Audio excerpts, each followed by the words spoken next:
Olá, seja muito bem-vindo ao nosso canal. Nós estamos aqui iniciando uma série de reflexões sobre esse mês tão importante para a Igreja Reformada, que é o mês da Reforma Protestante. Logo após um período longo de densas trevas, pelo afastamento da Igreja das Escrituras, o movimento de Deus invade a história para poder trazer de volta aos trilhos da Bíblia a sua igreja, o seu rebanho. Nós louvamos a Deus pelos homens corajosos a quem o Senhor levantou ao longo da história.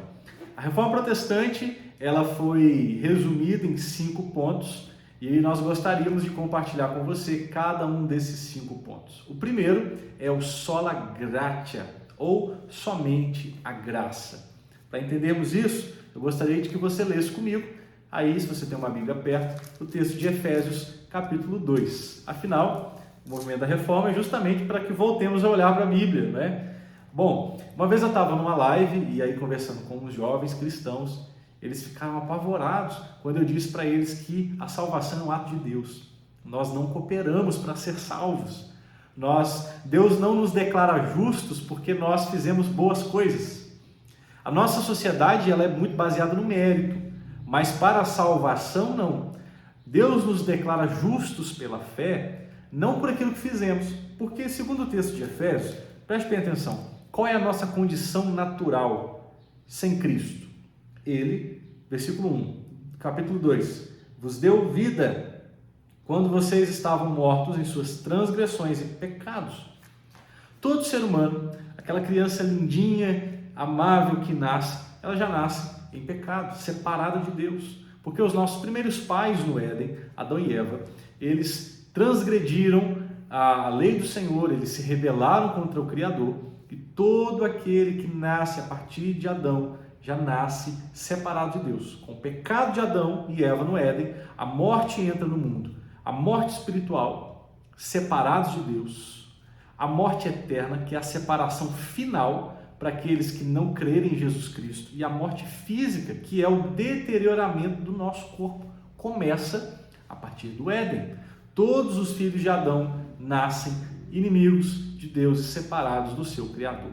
O padrão de Deus para alguém ser salvo é a perfeição, a obediência perfeita aos seus mandamentos.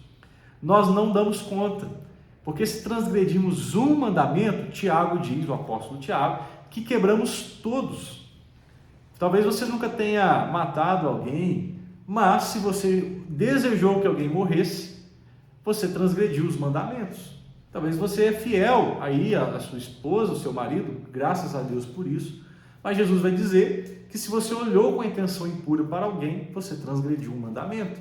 Nós quebramos os mandamentos e merecemos o inferno, e é aí que entra a graça.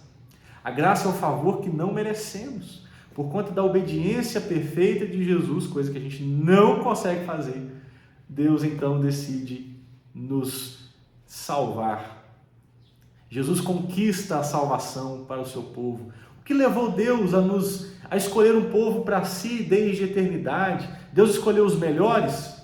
Não, porque todos estão encerrados debaixo do pecado. Ninguém merece nada, apesar de todos merecerem o inferno. Deus ainda assim graciosamente decide salvar um povo. Apesar desse povo não merecer, Deus graciosamente envia o seu Filho. Nós vamos falar sobre isso, mas é tudo por graça. Nós não cooperamos com Deus para a salvação. Olha o que diz o texto, versículo 8. Porque pela graça vocês são salvos mediante a fé. Isso não vem de vocês, é dom de Deus, não de obras, para que ninguém se glorie. Versículo 9, agora o 10. Somos feituras dele, criados em Cristo Jesus para boas obras, as quais Deus de antemão preparou para que andássemos nela. As obras, boas obras, elas são resultados da fé em Jesus Cristo. Eu só posso fazer boas obras do jeito que agrada a Deus se um dia eu fui salvo. As boas obras são evidência de um novo coração que foi me dado, antes morto em pecado, agora vivo pela graça de Jesus. As obras não cooperam para a salvação, nem as minhas obras pela minha vida, e nem as minhas obras por aqueles que já morreram. Não há isso. A salvação é pela graça mediante a fé na obra redentora de Jesus Cristo. Que você possa descansar nessa graça, entender que não é pelo que você faz, não é pelos seus méritos. É claro que após salvo, começa um processo de santificação, onde sim, nós cooperamos de certa forma, mas a graça de Deus está por trás, nos conduzindo nesse processo. Assunto para outro vídeo. Mas descanse na graça do Senhor para a sua salvação. Deus fez tudo o que é necessário, apesar de você, apesar de nós, para nos salvar. Deus não leva em conta o nosso passado para nos salvar, nem as nossas características. É tudo por graça. Que o Senhor Jesus te abençoe, que você fique aqui para os próximos vídeos. E se você tiver dúvidas, compartilhe conosco nos comentários. Que Deus te abençoe e até o próximo vídeo.